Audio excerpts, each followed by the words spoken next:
Hey friends, and welcome back to the channel. Today we are doing my February wrap-up. And today we do not have very many books to talk about because I did not read a whole lot in February, but I did watch some good TV shows and, you know, just chilled and relaxed and try not to put so much pressure on myself. But I did also read some pretty good books too.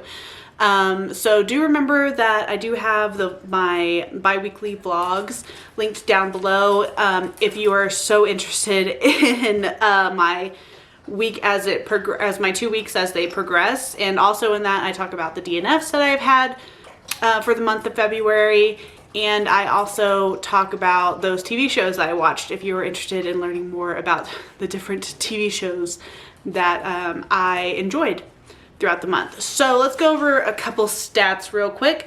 So in the month of February, I read a whole 4 books, which is half the amount I read in January, but it was a shorter month, and I just had a lot of like personal stresses like for work and stuff like that during the month of February, so I just didn't want to put a whole lot of pressure on myself when reading, so I just kind of wanted to just be into my books. I had an average rating of a 3.5, which is also down from last month. My pages read were 1,797. Average pages per day, that makes my average page count per book 449 pages, and my average page per day was 58. And so yeah, that totally makes sense because I just didn't spend a whole lot of time sitting and reading this month, but I did, for the most part, enjoy almost everything I read besides one book. So everything else, I believe, got 4 or 5 stars, while one book got a whopping 2 stars. So let's just start with actually got a 1 star. Let's just start with the book that I liked the least, and unfortunately that was this month's book club book that I have as an in-person book club, and that it was The Power of the Dog by Dawn Winslow. This book follows several POVs that have to do with the drug cartels within the United States, like in the 80s and 90s.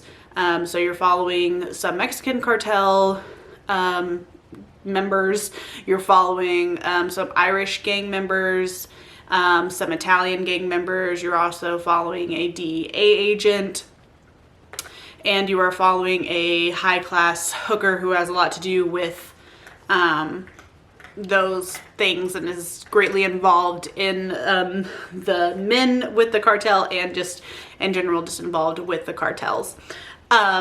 So that's basically what this is about. I mean, it's about, you know, the war on drugs and how that exactly works. This book is pretty brutal and graphic, which didn't bother me at all, but just so you know, obviously you are following the cartels, and, you know, when somebody fucks them over, they're not exactly happy about it. So it does follow that. Some things that I liked about this, I thought the audiobook for this was fantastic. The audiobook narrator did a fantastic job making it seem like there was several different people in the room, and it made it a lot easier to follow because he was so good at doing the voices that he did that it sounded like there was like more than one audiobook narrator, but there wasn't. There was just one, and he did such a fantastic job. And I also greatly enjoyed Nora's storyline, which Nora was the high-class hooker, and I just think if the story would have just followed her point of view, that I think I would have liked this more. I do think giving this book a 1 star is a bit harsh, but with the Excel spreadsheet that I use, it breaks it out into different categories such as characters, setting, plot, writing, enjoyment. It breaks it out all into those things, and then you put your score in there, and there isn't one thing in that score list that I would change to try to make this a 2-star book. So I'm sticking with the 1 star. So some dislikes that I had about this: I found this extremely confusing.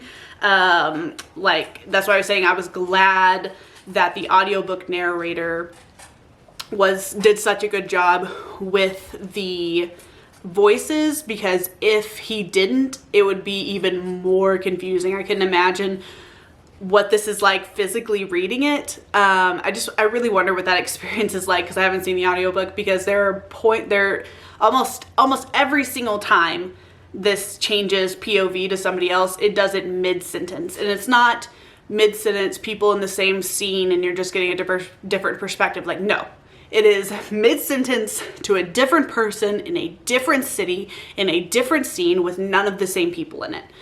It is very confusing and I don't like it. I often described this to other people that I was talking to, plus in, I think, my blog, I said that it felt like this author, Don Winslow, he had 5 different books all in this world, all in this plot line, and the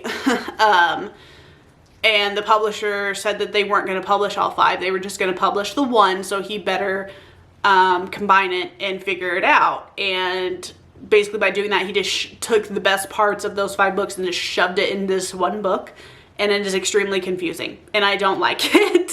I did not like that at all. Like, and I am somebody who reads high fantasy books. Like, I'm very used to having ginormous worlds with a lot of characters to follow and a lot going on, and I was still confused in this. So yeah. It might have also been because, like, I don't care for this type of storyline. So this book really just wasn't for me as a person, let's just be honest. The characters never, because of the way this was done, they never felt fleshed out. They just felt very one note and pretty boring. The storyline, because of the way this was done, felt all over the place, and that I never really knew what our goal was besides take down the cartel, which take down this one dude in the cartel. And I'm like, okay, well, the drug cartel is still going to be there. You're still going to have the problems that you're having, if not more. So what the fuck are you talking about? But anyways, I'm not getting into that right now. But pretty much that's why I didn't like this at all. I just could never get into it. I could never just care what was happening. I care about the characters. Like I said, the only character I somewhat enjoyed the perspective of was Nora, and I just honestly wish this whole thing would have just been following her. I think that would have been a lot more interesting and would have been a cool perspective to get on this type of story. So yeah. Sorry if that's one of your favorite books of all time, but that's good for you. It wasn't good for me, and that's okay. Reading doesn't always have to be, we don't all have to like the same things, because life would be pretty boring if we did. The next book that I want to talk about, it was actually the first book that I finished in the month, and that was Delilah Green Doesn't Care by Ashley Herring Blake. I gave this book 4 stars. This is following Delilah and Jordan. Jordan, is that her name? I believe. No, not Jordan. Oh no, Claire. I was just like, this is following Delilah and Claire. Delilah is a photographer who's living in New York, who has to go back to her small town because her stepsister is getting married and she is supposed to do the photography for the wedding. But growing up, she never really got along with her stepsister and her stepmother. They were kind of, she always describe them, you know, as the wicked stepmom and the evil stepsister kind of scenario. She just never felt like she fit in with them, and she never had a great relationship with them. So going back to this wedding, it just feels a little overwhelming, and she doesn't care for that much. And one night in a bar, she runs into Claire, who is one of her stepsister's best friends, and she kind of makes a bet with her stepsister that she can get Claire to sleep with her. And Claire is a single mom who is just trying to, you know, raise her daughter, be a co-parent, decide what she wants in life, try to find love and all that stuff like that. Claire's just kind of a sweetheart character, and Delilah is kind of, you know, the more edgy kind of character. And this is kind of a hate to love, but I wouldn't even say that. It's kind of more of like a misunderstanding, a you know, teenage kind of weirdo to love kind of situation. And I honestly thought this was just really cute. And I really liked how the plot with Delilah and her family comes to light. Because I will say that was getting annoying with Delilah, her always just having this assumption that her stepsister and her stepmom were always awful, and that, well, her stepmom kind of is awful, but that her stepsister was awful and she got everything that she wanted and blah, blah, blah, blah, blah, blah, and like just not understanding fully the whole context of the situation and finally coming to terms with that. I really, really enjoyed that part of the story. I know it was not the main part of it because this is a romance, but that is something I really enjoyed in this. So that was really fun and interesting. Some more likes that I had. I felt like all the characters were done so well. Even like all the side characters, they had great development and were all very interesting, very dynamic characters. This romance felt realistic and I really did enjoy that. And I, like I was talking about the family drama, I really enjoyed the family drama.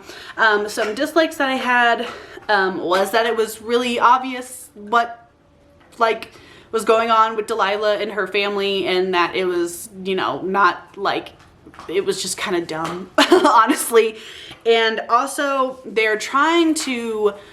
girls are trying to break up Delilah's sister's wedding because the groom is a total dipshit and an asshole.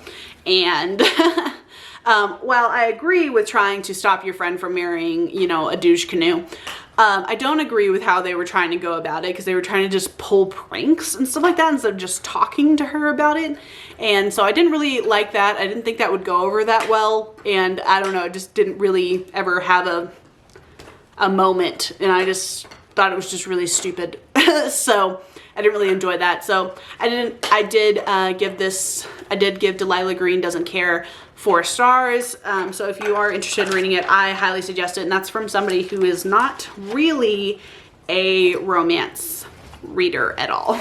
Book number 3 is The Adventures of Amina Al-Sarafi by Shannon Chakraborty. This was a lot of fun.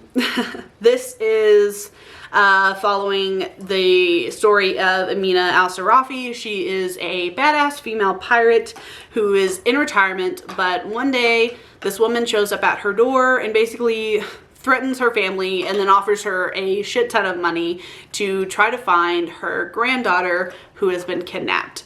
And so Amina has to get her old crew back together and go and find this girl who has been kidnapped, and along the way stumbles into a very magical universe that she never knew existed. And it's a lot of fun. I really had a great time with this. Through this, Amina is telling her story to a scribe. So if you decide to read this, I highly suggest the audiobook. It's done with 2 different narrators, and the narrator who does Amina is so amazing. Like, there's points in it where like somebody, you know, is back talking to Samina in the background or whatever, and the narrator will move away from the mic and like put her hand over it so it sounds muffled, but you can still hear what she's saying.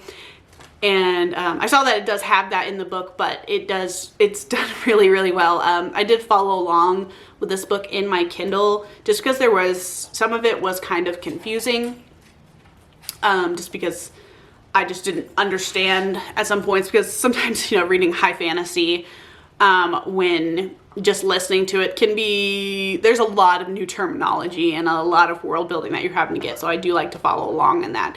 And I found this book to be a lot of fun. So highly suggest the audiobook if you do plan on reading this. I felt like Amina and all the side characters were developed fantastically. They all are very distinct. They all have their own personality, their own wants, their own needs, their own desires. They're not just, you know, flat nothing of people, and I really, really liked that. I loved the setting in this. So it is a Middle Eastern setting, but it's also set, you know, on the sea. But I appreciated the fact that in this there wasn't a lot of like boat lingo. I am not a boat person. I don't know anything about boats. I don't know what starboard side is or port side or anything like that. I don't know these meanings, these terms. So I did really like that Shannon Chakraborty didn't try to put in so much of that terminology in this. And the Middle Eastern mythology was so cool. It's something that I haven't read a whole lot of, and I really want to read more of in the coming, you know, years. So I did get in line and on hold at the library for her other series, the Dagobah trilogy, because that has always been something I'd been interested in, but just because it was young adult, I just didn't know. But after reading this, I am very intrigued to read more in this story.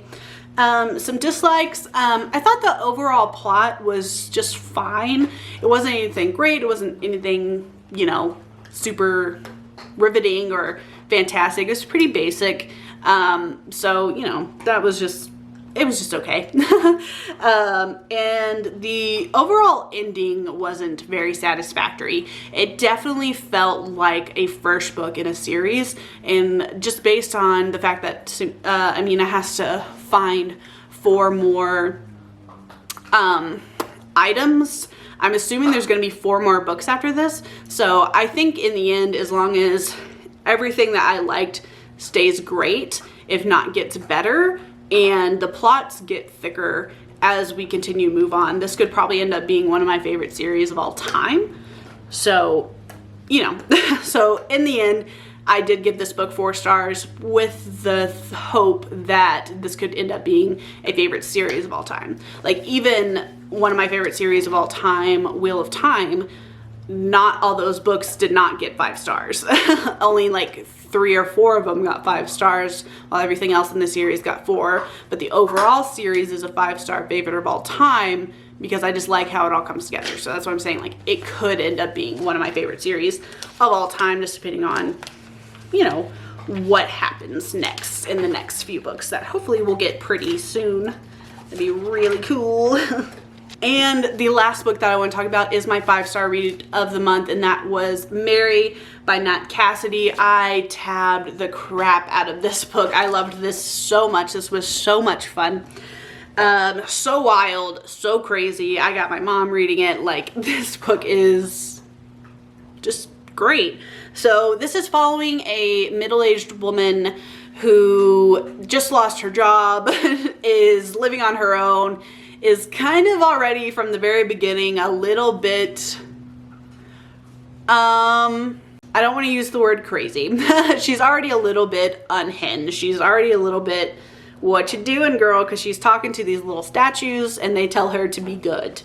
And so, you know, there's that going on here. She has to go back to her hometown, going back home. She has to go back to her hometown to take care of her aunt, who was probably not always the nicest to her and probably might have been, from her perspective, a little abusive. And she has to go back to this hometown, and when she gets back there, things are a bit more weird than she thought was originally there, and she's seeing dead people. And throughout this, she keeps seeing, like, anytime she looks in the mirror or she sees women of her age, she sees their faces starting to become decrepit and melting off of their face and just becoming horrifically, and she can't look at them long enough without fainting. And she tries to go to the doctor many times and they just keep telling her it's menopause. So basically this is, you know, about women, and this is about, you know, a woman going through menopause and, you know, just some of the craziest shit. It's really not about going through menopause or anything. Like, it's just a wild story. That's all. I mean, it's a wild story, and I loved it so much. That's why I tabbed it so much. I really connected with Mary as a character. Understood for the most part where she was coming from. Sometimes I didn't always. You know, she kills one too many dogs for me, but, you know, and so, you know, there is that in there. So some of the things that I liked in this was I found Mary to be extremely relatable. I found the small town vibes were really done very, very well. This felt like a creepy ass small town. I so much enjoyed the side characters that were in this. They were all, like I've said before, extremely well developed. They all had their wants and desires, and they felt real. They felt kind of creepy sometimes. They felt like people you would find in a small town. I thought the writing was done really, really well. There was some points in this where you could almost feel the madness that Mary was experiencing and going through. It just, like, you were there in that moment. Your mind was also going like, whoa, whoa, whoa, whoa, whoa, whoa, whoa, whoa, like, what's happening and what's going on. I love how he would write some things in there. And I like how there is messaging in this, but it is not shoved down your throat. You don't have to fucking see it if you don't want to see it, but it is there if you like that kind of stuff. So I do appreciate that a whole lot. One of my favorite quotes from this book that I really liked, and you know, I agree with, is crazy. I hate that word. As far as I'm concerned, it's the worst word you can call a woman. No other C word comes close. And I'm just like, I could not agree any more than that, Mary. So yeah, great book, great read. If you want one suggestion from this entire video of 4 books, it's so many, highly suggest reading Mary. Obviously, I gave this 5 stars in the end.